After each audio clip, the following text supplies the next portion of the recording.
শ্ৰীমন্ত শংকৰ হৰি ভকতৰ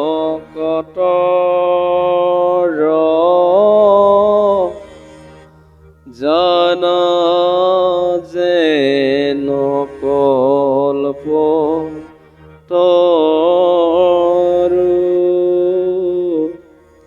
তহন্ত বিনয় নাই নাই নাই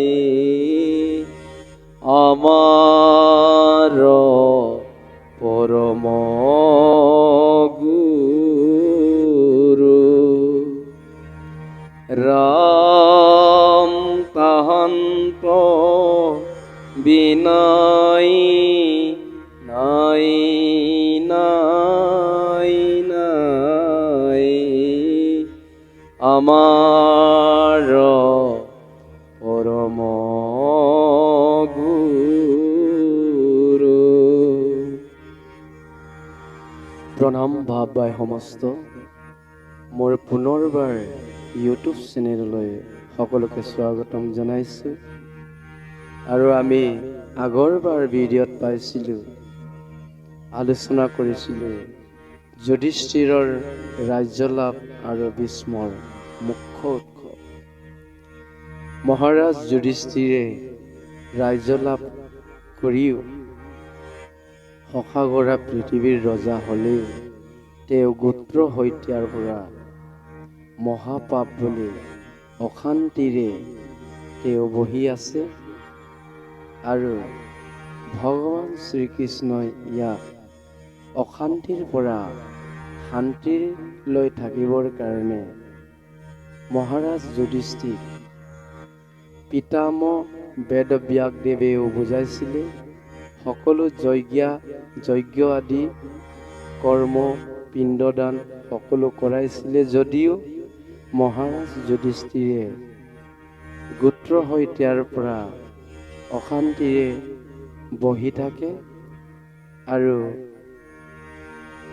ভগৱান শ্ৰীকৃষ্ণই যুধিষ্ঠিৰ অশান্তিৰ পৰা হাত আঁতৰাবৰ কাৰণে পিতামহ ভীষ্ম শৰশয্যাত পৰি আছে।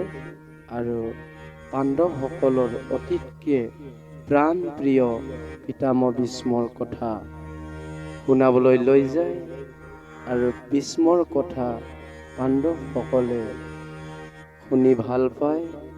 আৰু পিতামহ ভীষ্মৰ এক কথা আদেশ তেওঁলোকে মানে। সেইকাৰণে ভগৱান শ্ৰীকৃষ্ণই পাণ্ডৱসকলক, কুন্তি আদি সকলো বৰ নাৰীসকলক প্ৰমুখ্যে ঋষিমুনিসকলেও পিতামহ ভীষ্মক শৰশয্যাত পৰি থকা পিতামহ ভীষ্মক চাবলৈ সকলোৱে পাণ্ডৱৰ লগত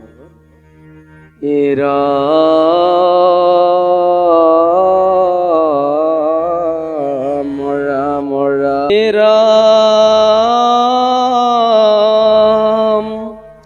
হাতৰে আগত আনি বৈখাইলা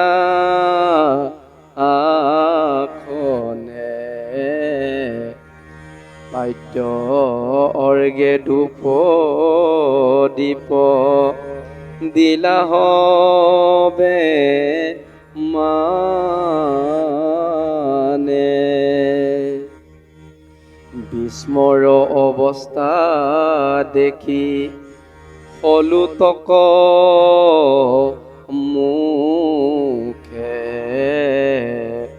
কাকতে আচন্ত পাঞ্চু ভাই দুখে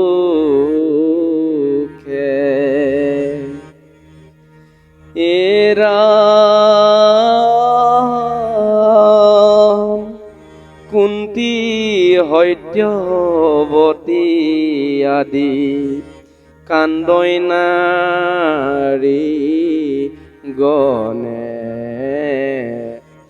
দেখিয়া বিস্মৰ মৰ্ম চৰি গইলা মনে। আৰ লুটকে চঞ্চল আখি অনুৰাগে বলিলা হবাকু বাক্য বিস্ম মহা ভাগে। এৰাম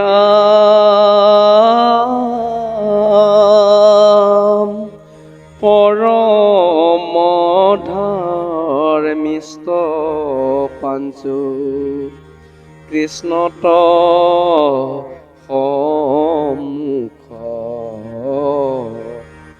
ইখে মহাকষ্ট তোৰা সবে পাহিলা দুখ।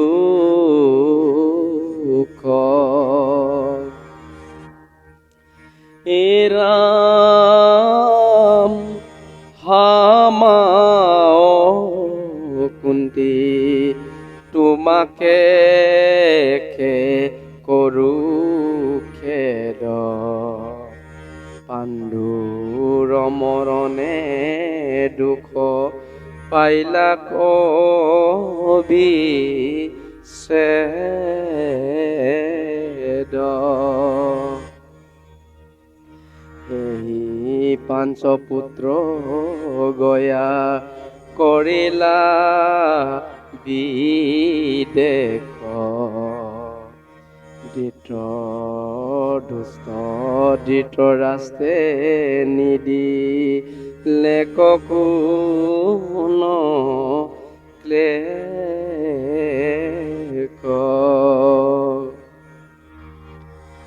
হে ভাই সমস্ত সকলোকে প্ৰণাম জনাইছোঁ। ভাগৱতৰ কথা দুআষাৰমান ক'বলৈ আহিছোঁ। ইয়াতে অনিচ্ছাকৃত ভুল ভ্ৰান্তি হ'লে সকলোৱে মাফ কৰিব, ক্ষমা কৰিব। আৰু প্ৰভু ভগৱন্তৰ কথা অমৃতময় কথা, এই অমৃতময় কথা পান কৰা সকলে জীৱন ধন্য হয়। আৰু প্ৰভু ভগৱন্তৰ কথা চৰ্চা কৰা আৰু শ্ৰৱণ কৰা সকলোৰে জীৱন ধন্য হয় আৰু প্ৰভু ভগৱন্তৰ কৃপা পাত্ৰ হয়। সেইকাৰণে সকলোৱে ভগৱান শ্ৰীকৃষ্ণৰ কথা চৰ্চা কৰিব লাগে।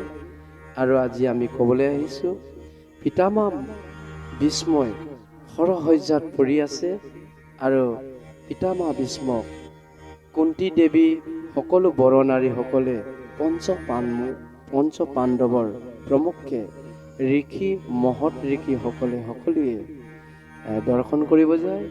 আৰু ইয়াত কৈছে, সাদৰে আগত আনি বখাইলা হাকনে পাদ্য অৰ্গে ধূপ দীপ দিলা হবে মানে।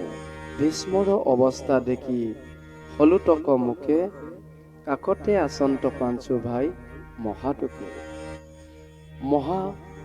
মহাদুখে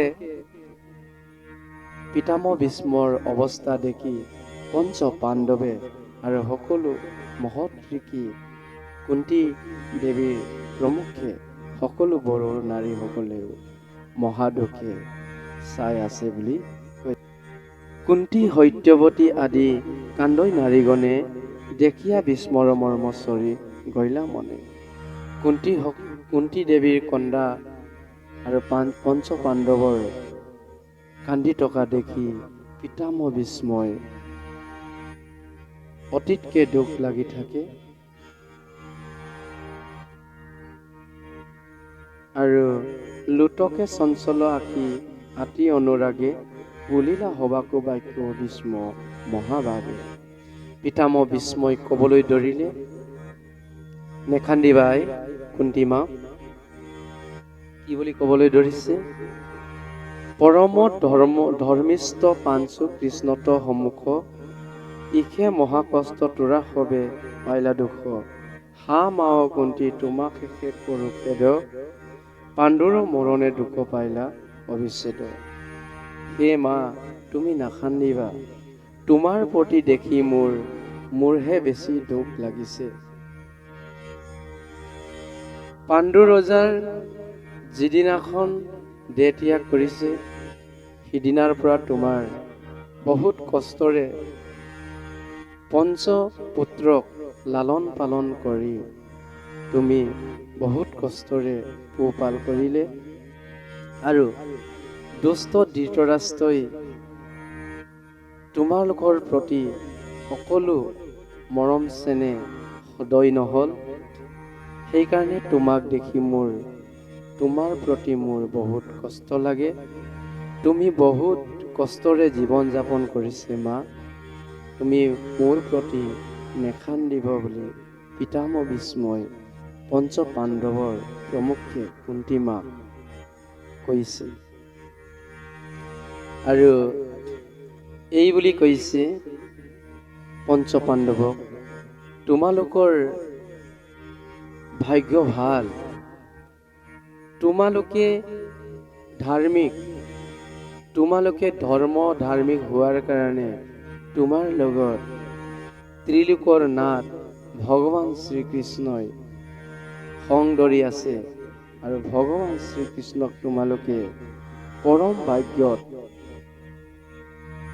সখা ৰূপে পাইছে বুলি পিতামহ ভীষ্মই পঞ্চ পাণ্ডৱক কৈছে। পৰম ধৰ্মিষ্ঠ পাঞ্চু কৃষ্ণত সন্মুখ, তোমালোক পৰম ধৰ্ম জ্ঞানী হোৱাৰ কাৰণে সন্মুখত ভগৱান শ্ৰীকৃষ্ণক পাইছে, এই বুলি পিতামহ ভীষ্মই কৈছে। আৰু এই বুলিও কৈছে যে তোমালোকে জানা ত্ৰিলোকৰ পতি ভগৱান শ্ৰীকৃষ্ণ তোমালোকৰ সন্মুখত থাকিও কিমান দুখ কষ্ট ঘাত প্ৰতিঘাত পাইছে, সেইটো কালৰ মায়া, এই বুলিও কৈছে। কালৰ গতিক কোনেও ৰখাব নোৱাৰে। ধনঞ্জয় সৰ্বশ্ৰেষ্ঠ ধনঞ্জয় অৰ্জুন থকাৰ পিছতো সহস্ৰ সহস্ৰ বাহুৰ ভিৰ ভীমসেন তোমালোকৰ পঞ্চ পাণ্ডৱত থকাৰ পাছতো পৰম ধৰ্ম জ্ঞানী পৰাক্ৰমী মহাৰাজ যুধিষ্ঠিৰ থকাৰ পাছতো পঞ্চ পাণ্ডৱৰ তোমালোকৰ পৰম ধাৰ্মিক গুণী হোৱাৰ পাছতো কিয় তোমালোকে ইমান কষ্ট খাবলগীয়া হৈছে, এই কথাটো অলপ ভাবিবলৈ কৈছে। আৰু লগত ভগৱান শ্ৰীকৃষ্ণ থকাৰ পাছতো তোমালোকৰ ঘাত প্ৰতিঘাত ইমান কষ্ট, এইটো কালৰ গতি বুলি কৈছে। কালৰ গতি কোনেও ৰখাব নোৱাৰে। যি হ'বলগীয়া আছিল হ'বই, যি পাবলগীয়া আছিল পাবই। এই কথা পিতামহ ভীষ্মই সকলো পাণ্ডৱক বুজাইছে। আৰু এই ভাগৱতৰ দ্বাৰা প্ৰভু ভগৱন্তৰ ভাগময় মূৰ্তিৰ এই কথাবোৰ আমাক বুজাইছে। সেইকাৰণে হে প্ৰভুসকল, সকলোৱে ইয়াতে জানিব লাগে, আমাৰ সংসাৰিক জীৱনত যি দুখ আহে, যি আমাৰ কষ্ট আহে, যিবোৰ আমাৰ সুখ আহে, সকলোবোৰ ভগৱান শ্ৰীকৃষ্ণৰ ইচ্ছাতে আহে। এই কথা সকলোৱে আমি জানিব লাগে আৰু সকলোৱে আমি বুজিব লাগে যে অতীতকে আমাৰ দুখ আহে, কষ্ট আহে, যি আহে সকলোবোৰ ঈশ্বৰৰ ইচ্ছাতে আহে। সেইকাৰণে আমি সকলোৱে যি হৈছে প্ৰভু ভগৱন্তৰ ইচ্ছাতে হৈছে বুলি আমি সন্তুষ্টিৰে গ্ৰহণ কৰি থাকিলে ঈশ্বৰৰ প্ৰিয় পাত্ৰ হয়। সেইকাৰণে প্ৰভুসকল, আজিৰ মোৰ এই ভিডিঅ'টো ইমানতে সমাপ্ত কৰিছোঁ। আৰু পিছৰ বাৰত কিছুমান আমি জ্ঞানৰ কথা পিতামহ ভীষ্মৰ মুখ্য উৎসৱৰ বহুত ভাল ভাল কথা আমি পাম আৰু পিছত আমি সকলোকে লগ পাম। আজিলৈ ইমানতে এৰিছোঁ। কৃষ্ণ।